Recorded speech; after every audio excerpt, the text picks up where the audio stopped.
People are very concerned over RM and his recent health. RM speaks out at a press conference, which people loved, and then a magazine actually calls JK to be weak. So hey Dumplings, it's Dave Disci, and let's get into it. People were really upset over a Variety article that came out a little while ago, but people are talking about it now again. People are hoping that situations like this don't happen again in the future and BTS won't be a victim of what seems to be racism. I say it seems to be because many people have different opinions on what racism actually is, and in my opinion, it definitely does feel that way. Variety magazine posted an article that they did with JK, and they did an interview. And in the original article, because they did end up editing this article, it seems, allegedly, and they talked about how JK was having language issues and he needed a translator to send the answers through an email. And if you're not sure how a lot of news interviews work, sometimes the magazines themselves will just send over a list of questions and then the celebrity, or in this case, a translator, will sit down and type out the answers. Of course, I can see this being frustrating for a magazine or a news site or whatever, because there's now another person involved, and thus the answers might be a lot less candid. Of course, you can say, obviously, why would they be less candid? Because if JK was going to spill more, he should have no problem spilling more details about his life, because he knows people are going to read it anyway. So it's not just the translators that are going to read it, but a lot of people are going to read it. However, it's obviously very different when you're sitting alone in a room and you get to be alone with your thoughts. Different answers flow out versus when you have to talk to a person who, I'm not saying was rushing JK, but could rush JK because there are other things that they might need to do. Also, JK might not know them that well, so there could be a more formal energy in the air, or just the fact that there is another person there makes someone less likely to be a lot more candid. However, you can't really help it because language barriers are a thing that's going to happen, and I can see it happening more and more in the future when the Latin market comes into America. When I think Bollywood, like for example, I think Bollywood is going to get really big. They're going to come to America. Obviously, K-pop is still going to come to America. So we're going to get a lot more of these language barrier things. But people found it to be passive-aggressive when they believed that Variety magazine wrote this, writing that they believe JK struggled with language just like all of the other members. So people believe them emphasizing just like the other members is extremely passive-aggressive, or it's like was a way of trying to say that these boys don't know English. Since then, this particular part of the article has either been deleted or didn't exist ever at all because we can't actually see it. But these screenshots have been floating around, so we allegedly assume that these moments have existed. The general consensus in the comments were just people saying that JK or any of the BTS members don't actually have to learn English, and it's not their job to learn a language. And instead, it should be the interviewer's job to learn the culture, as they are the one conducting the interview. It would make for better interview questions if the interviewer knew about Asian culture and could ask questions to that. Now, of course, this doesn't mean that every person who interviews or talks to the BTS members should learn Korean, just like the BTS members don't have any obligation to learn English. These interviews don't have any real obligation to learn Korean. But that is the issue right there. There is no obligation, yet it seems like every time an English person or an American person talks to BTS, they get frustrated, which I think is normal, but then they say, oh, I wish the boys knew English, or it's frustrating that they don't know English.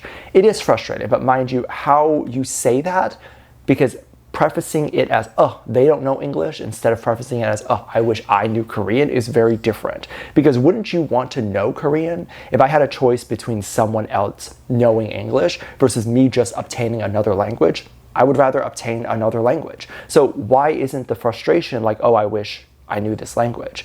And that's always been my way of looking at things. Like every time I visited Italy or visited a different country or had content or seeing content that was being spoken in a different language, my thought wasn't, oh, I wish they knew English. I wish I knew this language. I wish I could speak it natively. One comes across as arrogant, saying, you need to learn what I know, otherwise you're stupid. And then the other one comes across as culturally understanding a culture, being like, I'm going to come to you, I want to learn more about you and where you come from, which is exactly what an interviewer is supposed to do. And so I'm not necessarily coming for Variety magazine here in this case, because the alleged quote or snippet or whatever is not there anymore. I went to look at the article, I don't see it. And quite frankly, sometimes screenshots can get edited, so we don't know 100% if this is real or not. But we've seen this narrative being pushed around a lot in American media, where it's, you need to learn English.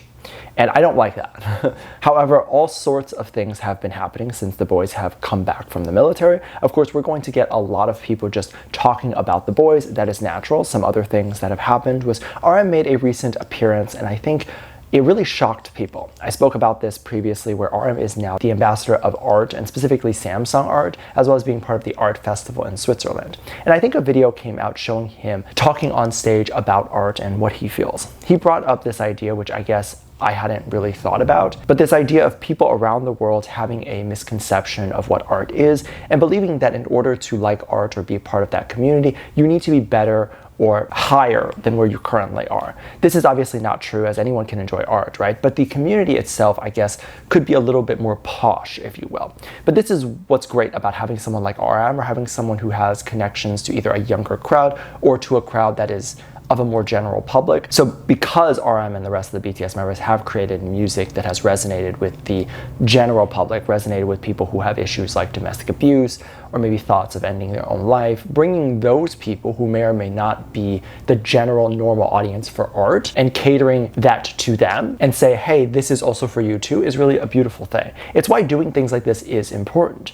There is this general belief that art is something that is up there, but in reality, art is what's so important to culture. It's what we look at years later when we look back at history. Even now in school and all that stuff, you're seeing paintings, pictures, and those things that represent a time period. And that's how we're able to peer into those time periods and really get a story as to what was going on during that time period. Political cartoons, general art that exists in the world today, and especially modern contemporary art that we are seeing now, are all going to be things that people in the future are going to reference to see us. So it's important to know that, and to obviously then know the type of world that we're currently living in and all the craziness that's going down in history.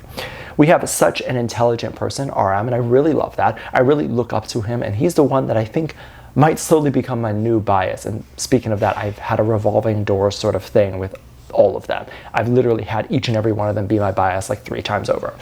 But I am loving what RM is doing recently, and that's why I'm talking about it a little bit more. But there was one thing that was happening that I think shocked a lot of people. RM talked about his insomnia during the military. This was pretty intense, and I'm glad that he opened up and talked about it. This situation definitely could have caused more severe health issues, and potentially even more severe things than that. But he was struggling with insomnia well before he was in the military. And when he got to the military, he was struggling even more, as they're all bunking together in a huge dorm or bunker, and he would hear the tossing and turning of the people in the room, as well as the loud snoring, and he found it to be difficult to fall asleep. This would probably be my issue too, as I need it to be pin drop quiet in order to fall asleep. But struggling with this before going to the military and then going to the military with this is quite scary, because it's not like he could exercise a lot and then go to sleep. He was already doing that before he went to the military. So him going to the military and also exercising a lot wasn't going to put him to sleep like what it might do for a lot of people. I think a lot of us, if we do suffer from a general case of insomnia, we can just exercise and then we probably would just knock right out. But his body was already used to that. Now, this is where things get a little bit crazy. RM mentioned needing to take medication and eventually going to the doctor to get sleep medication, as at one point he was awake for 78 hours. And if you really think about this, this is not 78 hours of him just sitting there. This is 78 hours of him going hardcore exercising, going through really strenuous activities, and still not being able to just lay down and fall asleep. He talked about how this is something that he is currently still on right now, the medication. He talked about how he was getting to a point where he was shaking. I mean, that is really terrifying. And this, of course, is a dangerous slope, and a lot of celebrities who have done sleep stuff like this to go to sleep have had more severe issues like this. So I'm really hoping that he takes care of himself and it doesn't progress worse than this. Sleep is such an interesting thing. There's whole medicine practices just dedicated to sleep. So it is something that is really important. It is also something that is really scary, because it's such a delicate balance of how we get sleep, how our body needs to sleep, and we need so many things to happen at once. And if it just doesn't happen, you just don't sleep. And for someone like RM and someone who thinks a lot, I would imagine that it's probably torture on days where a lot of this stuff is happening. For me, those are the days that it's even harder for me to turn off at night, because I'm just replaying the whole day in my head. And if there's just stuff happening and there's a lot of noise going on, you can forget me sleeping at all. And there are days where I haven't slept for like 2 days. So I can definitely sympathize with what RM's going through. I can't even imagine being awake for 72 hours. I feel like I would start hallucinating. Let me know what you think. Make sure to check out Patreon for more videos. Link down below. Thank you to this lovely comment right here. Love you. Bye.